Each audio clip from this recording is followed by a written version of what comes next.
hijrah tapi fanatik. Fanatik itu apa sih?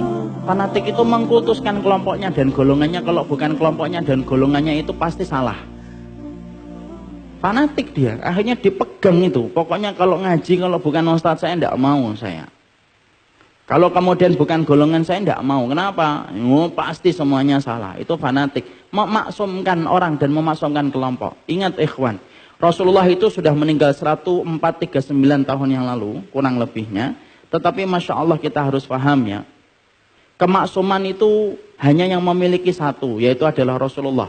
Dan setelah wafatnya Rasulullah, maka telah wafat pula kemaksuman dan tidak ada lagi yang maksum di atas muka bumi ini.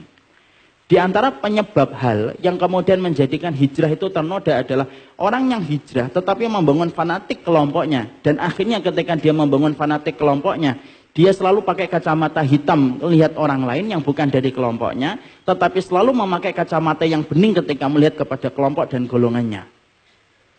Fanatik itu penyakitnya siapa sih? Penyakitnya Yahudi sebagaimana yang Allah sebutkan di dalam surat Al-Baqarah 89. Pertama kali yang menyumbangkan fanatisme di dalam kehidupan manusia itu Yahudi.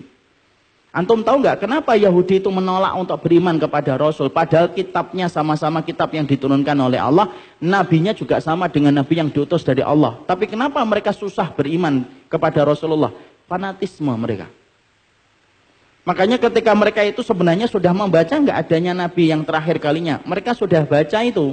Bahwasanya akan datang nabi yang paling terakhir yaitu adalah Rasulullah Sallallahu Alaihi Wasallam.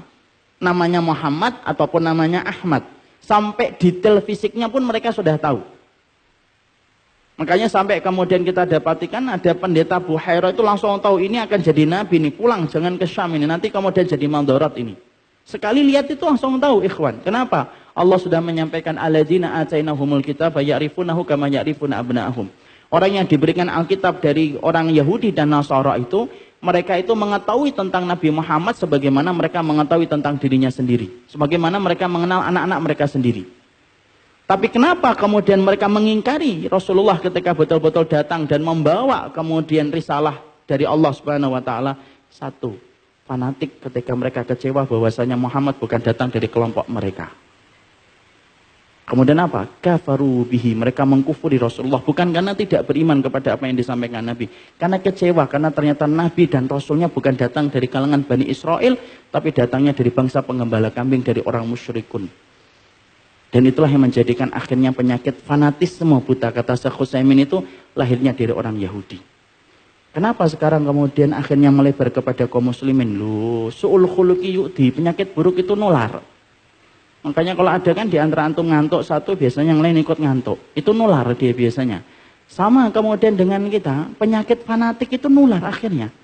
Banyak orang yang kemudian ketika mereka baru ngaji sebentar, akhirnya fanatik. Kita dulu cukup senang ikhwan, ketika kita mendapati fanatisme yang dulu kita dapatkan ketika kecil, sudah mulai mencair gitu. Tapi ternyata kembali lagi sekarang kemudian fanatisme itu kemudian terjadi besar-besaran lagi. Kalau dulu kita kecil, mungkin saya sebutkan ya ini untuk contoh aja. Kalau dulu kita kecil kan, Masya Allah, antara saudara-saudara Muslim, antara Muhammadiyah dan NU itu sebenarnya kan mereka Muslim. Tapi fanatisme saat itu sempat pernah kemudian meruncing, sampai kalau nilai orang itu berdasarkan ibadah. Antum kalau iftitah bacanya apa? Allahumma ba'id, AMD. Kalau antum kabiro, NU. Bismillahnya keras atau pelan? Keras, NU. Lirih, MD. Masya Allah. Sampai ada satu daerah yang kemudian dijadikan bersahada. Ini muslimnya berapa? 80%. Yang 20% Muhammadiyah. Jadi kemudian sampai segitunya.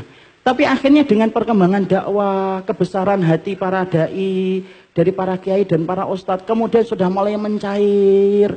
Kita ngelihat dan kita menjumpai banyak saudara-saudara kita Muhammadiyah dan NU sudah banyak berangkulan di banyak tempat gitu. Tapi hari ini fanatisme muncul lagi. Dan itu yang kemudian kita sedihkan adalah justru dari kalangan orang yang baru belajar. Ketika kemudian baru hijrah, tersengat dia dengan fanatisme kelompok, akhirnya apa? Semuanya dianggap menjadi sesat, kecuali yang tidak sesat itu dirinya sendiri. Sesat, yang enggak, saya. Ustadz saya. Akhirnya kemudian ketika kemudian dia baru melaksanakan perjalanan hijrah, baru 3 kali ngikuti kajian tematik, tapi sudah jadi ulama. Padahal kajiannya tematik, itu pun tidur sebagian dari kajian itu. Tapi keluar tuh ngomentari gitu. Tanpa dia sadari bahwasanya perjalanan hijrah dia tersengat sebuah dosa yang tidak dia sadari, yaitu adalah fanatisme kelompok. Padahal fanatisme kelompok itu merupakan penyubur yang bisa menjadikan orang itu membenci setiap orang, itu ya fanatisme kelompok. Dan kita harus paham ikhwan, tidak ada yang maksum. Ustaz itu tidak ada yang maksum. Sebagaimana para sahabat tidak ada yang maksum secara pribadi, sebagaimana ulama aja tidak ada yang maksum secara pribadi. Kalau ulama saja tidak ada yang maksum, apalagi ustaz.